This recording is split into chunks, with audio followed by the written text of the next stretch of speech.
Fala galera, beleza? Comprei aqui a máquina da Duke. Vou mostrar pra vocês o que vem nela.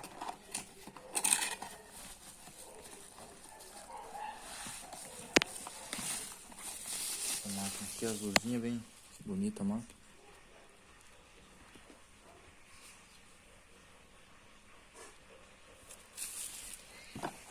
Tem o jogo de pente também, mas o pente é mais simples também.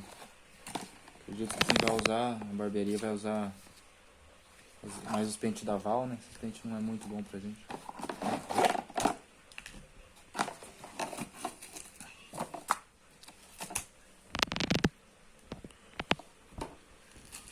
Então tá aqui a máquina, galera. Vou mostrar como é que é a lâmina dela. Aparentemente parece ser uma lâmina bem boa.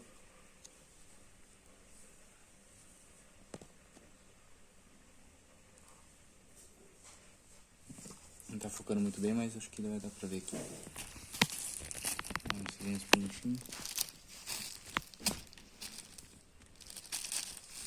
Vem com um manualzinho, alguma coisa da marca também.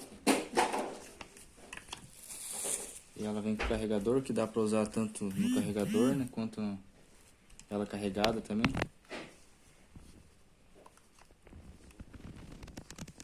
Aqui o barulho dela não tem muito barulho, não é tão alto também quanto algumas marcas.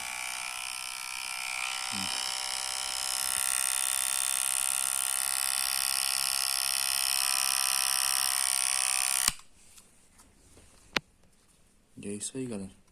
Mais à frente fazer um vídeo cortando com ela pra vocês verem o desempenho.